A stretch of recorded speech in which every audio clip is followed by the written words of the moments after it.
I'm here at McLean Stadium in Waco, Texas, where the Sooners failed their first real test of the season. But that doesn't mean it's the end of the road for the Crimson and Cream. There were shining moments, and our analysts will break down what they thought their highlights of the game were.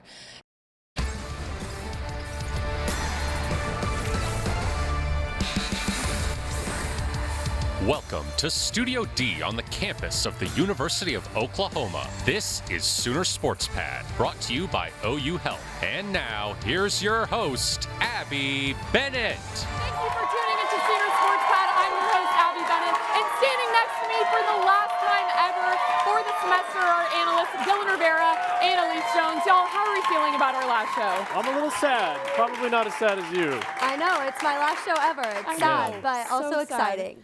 Well, the Sooners were down in Waco over the weekend, and unfortunately, football's longest active winning streak has been broken. But Caleb Williams started out strong with his 5th rushing touchdown of the season, putting the Sooners up 7-0 lead. But Superman isn't invincible. Late in the second quarter, Williams' hand was stomped on twice by number 22, JT Woods, trying to save the day. And in comes Spencer Rattler, who tried to get the Sooners rolling, but the Baylor defense stood their ground. And with 4 minutes left, Gary Bohannon put the team on his back and won the game with this run to the end zone. The Sooners still had a chance if they fell on this onside kick, but the Crimson and Cream could not get it done. The Bears took this one home 27-14, leaving the Sooners now 9-1. Now, this is the first loss for the Sooners in championship November since 2014. Might I also add that loss was also against the Baylor Bears, but it wasn't all tragedy. Dylan and Alyse, what did you take away from this game? Well, post-game, I walked away from this matchup with one word in mind. Ugly. This game was a mess. For Exhibit A, let's go to the third quarter. Spencer Rattler's checked in, and he's going to launch a deep ball to wide receiver Mike Woods, who gets absolutely mugged, okay? It's clearly a pass interference, and it goes uncalled. Then as the game is in its final moments, the celebration starts too early, and the fans rush the field before the game is over. There's still 3 seconds left of football, and the students are all over the turf. Coach Riley does the smart thing and gets his guys out of there, so that way they won't be confronted by any fans. But finally, they're brought back out, and Baylor, instead of taking a knee, elects to take a field goal, and their win is 27-14 instead of 24-14. Baylor coach Dave Aranda said it was in case of a 3-way tie for the conference championship game. But for that to come into play, the Baylors would need a miracle. There is no plausible explanation for why you should kick that field goal. So essentially, Baylor just ran the score up on OU. Yeah, definitely not what we wanted to see. And I think that a loss for Oklahoma in November is tough, but a loss for Oklahoma on the road against a great Baylor team may be redeemable. Now, there were a lot of plays in this game that stood out to me, but I want to focus on one good thing that Oklahoma did. They played great defense in Waco. They set the tone on the first drive of the game with a major 4th down stop. Cornerback Woody Washington was back this week for the Sooners, and for the first 3 quarters, the Oklahoma defense played at full force, holding the Bears to just 10 points. Now, Baylor's quarterback was held to just 12 of 21 passing for 117 yards. Now, all that being said, Baylor's defense was obviously a powerhouse as well, but I think that if Oklahoma's defense can play like that their next 2 games, then there's definitely a chance that they can win the Big 12 championship, and have a great rest of the season. I hope that's what we see. But from the gridiron to the diamond and to the hardwood, there was a lot to keep our eye on over the past week. Let's send it over to Katie Arata for her top 3 plays. Yes, Abby, the Sooners have been busy the past couple of days. Here are my top 3 plays of the week.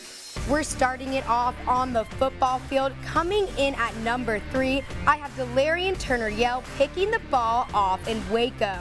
The defense turned on the pressure, and Turner-Yell dove for the ball, making the catch for a speed D turnover. Next, we're heading over to the softball field, where the Sooners continue to dominate. NFCA Softball Freshman of the Year, Tiare Jennings, put OU on the board, smashing a 2-run homer in the bottom of the second.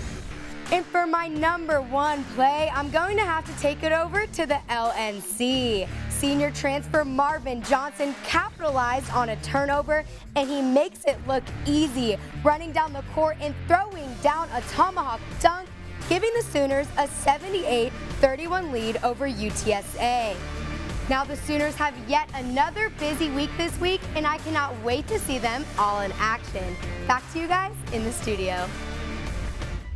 Now when we come back, a coach who's undefeated at OU, and he's doing it without Sister Jean. You won't want to miss who joins the show. Stick around. Thanks for sticking with us. So Dylan, I heard you talk to a big shot earlier today. How did that go? Yeah, I had a great conversation with head coach Porter Moser, and we touched on a few different things like how excited he is to come aboard at Oklahoma and his respect for Hall of Famer Rick Majerus. Hey guys, I'm here with a man who needs no introduction, but I'll give him a short one anyway. He is the OU men's basketball head coach, Porter Moser. Coach, how you doing? I'm great, Dylan. Great. Thank you. Yeah, okay. Well, we have our first chance to talk to you here on Sooner Sports Pad, and I want to ask you first, how you liking Norman so far? I've loved it. I've embraced it. I mean, I tell you, it's been the most welcoming place, and I just there's things to do. The people here, that's what makes it. That's the separator is the people. I love that it's close to Oklahoma City. I love the metropolitan area. I love the spirit of OU around everywhere you go. So it's been great to myself and my family so far. Yeah, a little bit of a change from Chicago, isn't it? But one of the things that you said that you really gravitated towards when you came over to Oklahoma was the winning atmosphere. What's it like to join such a prestigious athletic department? You know, everybody just wired the right way. They all want to help. They all want to. It's all about moving in the right direction. You know, and it's been the mentality of, you know, if there's an obstacle, all right, how are we going to find a way to get around it? You know, I love that find a way mentality here. The coaches here are just phenomenal. You know, just they're so wired. They've won so many, have won national championships. They've, you know, just being around it and where they just, you know, they got a lot of. There's tremendous people, but they're wired in a very successful way. And one of the things that I hear you talk a lot about is legendary head coach Rick Majerus. How much did you learn from him, and how much of an impact does he have on you as a coach and as a person? You know, he had a huge impact on me. You know, he was, you know, an unbelievable basel mind to sit in the boardroom and for 4 years with him and watch his mind twist and turn about game planning. And he was a teacher first. I mean, like how he taught the game, and I've taken so much with skill development and teaching spacing on offense and a lot of the little things, man-to-man defense. But had a huge impact on me, and you know, I miss him a lot every day. As well as my other mentor, Tony Baroni, my college coach at Creighton, who was at Texas A&M in the Big 12. So, you know, I was blessed to have two guys pour into me that were tremendous. Obviously, we've got to talk some OU basketball with you while you're here with us, and you guys are off to a 2-0 start. How much are you satisfied with the start you guys are off to? You know, I think this time of year you're trying to eliminate slippage. You're trying, you know, the carryover in the beginning, and you're just trying to get some consistency. So I've been pleased in a lot of areas, and I'm super realistic and know that we got to get better in a lot of areas. And but what I do like is the consistency of our guys' attitudes. The chemistry is really good. They're coming in right now, you know, wanting to work, get better. I don't think they feel like they're entitled or they've arrived because we won these first two. I think they know we got to get better for what's ahead on our schedule. So just excited to keep going. I mean, this is the best time of the year. I'm just so excited the games are starting to roll and you see where your team's at. You really start to get a good picture of your team when you start logging in some games. Speaking about the schedule ahead, I'll just give you a quick chance to answer. You got ECU next. What's it going to take to beat the Pirates in Myrtle Beach? We have to guard them and get back. They're 3-0. They're averaging about 83 points a game. And we got to get back in transition. They're really long. I mean, they don't start anybody smaller than 6'5". So, you know, they're just really long athletic transition defense, man-to-man defense. We're going to have to really guard them when you're averaging 83 points a game. Well, thanks once again for joining us, Coach. We were so excited to have you. So grateful for you for joining us. Thanks, guys. Appreciate you. Oklahoma football is already one big family, and for some, it's legitimately true. Kolby Terrell caught up with one of the most revered football families to ever grace Owen Field. Football is filled with legend. They're down 7, and look at Bosworth. After legend. There's the blitz. Touchdown, Lehman. After legend. And Murray jumping backwards, still on his feet. Look at this run. But no one compares with the Selman Brothers. When Selman played at Oklahoma, we were 54-3-1, 2 national championships, 2 undefeated seasons. The Selman Brothers are known across Oklahoma, but their story starts in Eufaula. 3 kids from eastern Oklahoma that grew up on a 40-acre farm.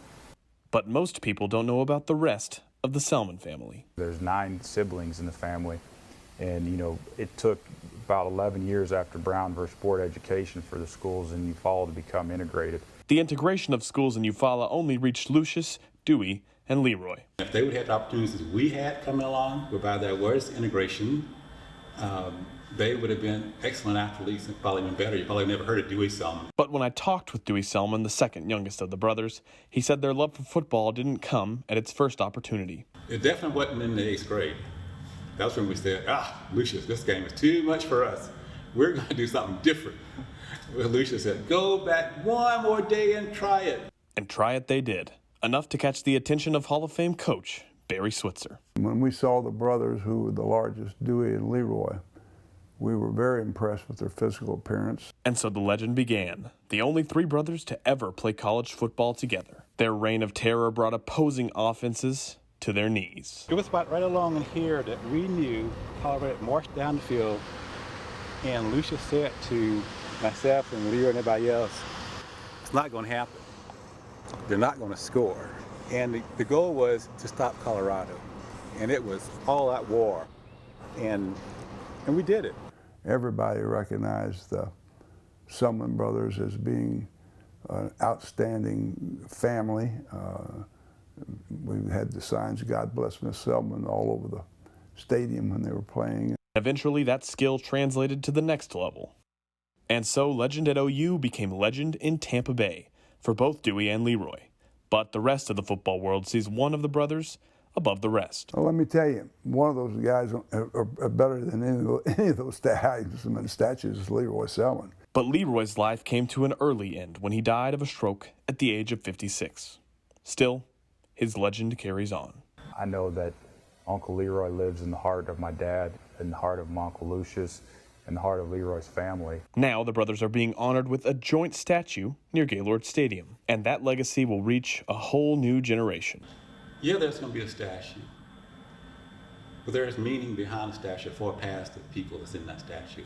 Dewey's message to fans, both new and old, is simple. If you can actually see it and dream it and hope it and pray about it, it's possible. It was more than possible, and it was more than they could have ever dreamed. And all that happened on this field. And it's amazing the memories I have here. Kolby, Terrell, Sooner Sports Pad.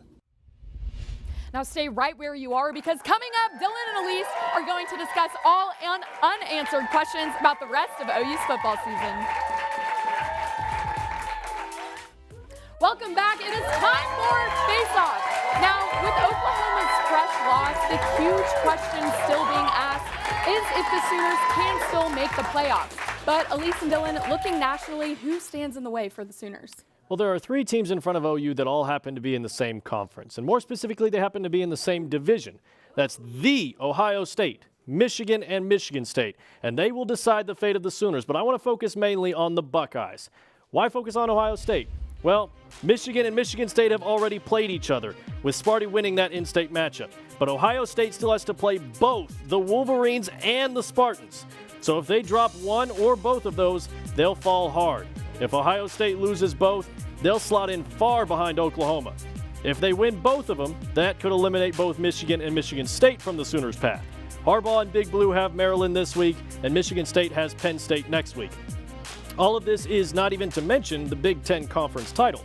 So what I foresee is Ohio State managing to win both of those games, beating Michigan State, and effectively moving both of them out of the Sooners' way.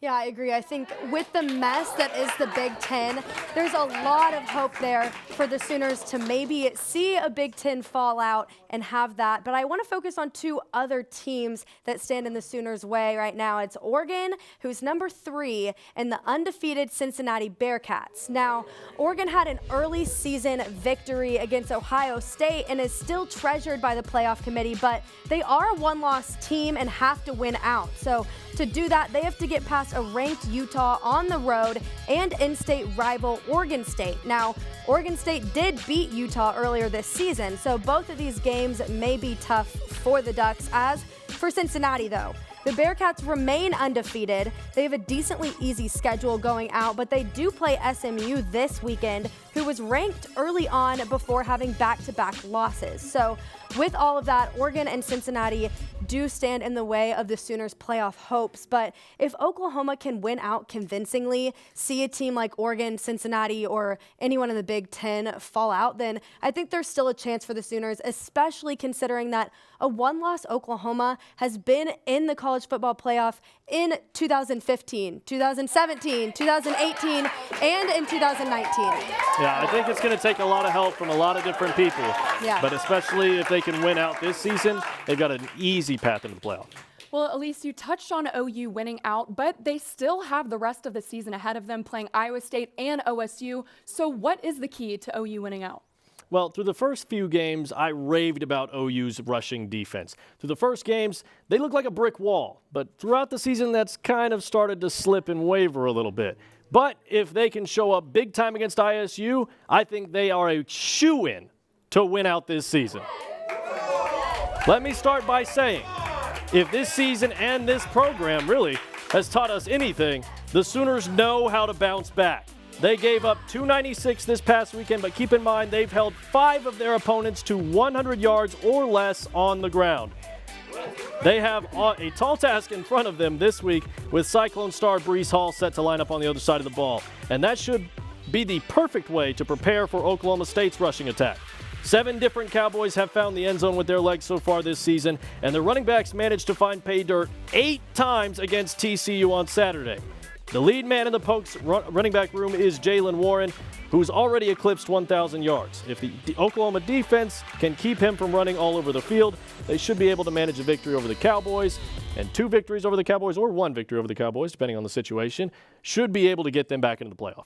You know, you touched a little bit on OSU's offense, but I agree. The key to winning out is going to be the primetime Bedlam game in Stillwater, but I think that what we need to look at is Oklahoma State's top-ranked defense and OU's historically dominant offense. So Oklahoma State's defense this year is a whole different team. This last week against TCU, the Horned Frogs were only able to put up 3 points against Oklahoma State starters. The other 14 points that they racked up, the starters weren't even in. In the past 3 weeks, OSU's defense has only given up 23 points total. In their last 2 games, the Cowboys have had 15 sacks. And in the past 3 weeks, their opponents are 4 for 40 on third downs. That's just 10%. So not only is OSU's offense extremely dominant this season, but OU's offense is going to have to be on it. Caleb Williams is going to have a near perfect game, being aggressive, reading the game well. The running backs are going to have to show that they can face a top defense. I think we're going to have to see the offensive line being extremely strong, and the wide receivers are going to have no room for error against Oklahoma State's defense. Well, I was talking about OU's front 7 and OSU's front 7. Boy, yeah. They are something. I'll tell you what, leading the nation in sacks, that's impressive, especially when you talk about Big 12 defenses. People like to say there is none, but that shows there is. Yeah, for sure. Well, you're not going to want to leave us just yet, because coming up, I'm going to give you all the Sooner sports to look out for when we return.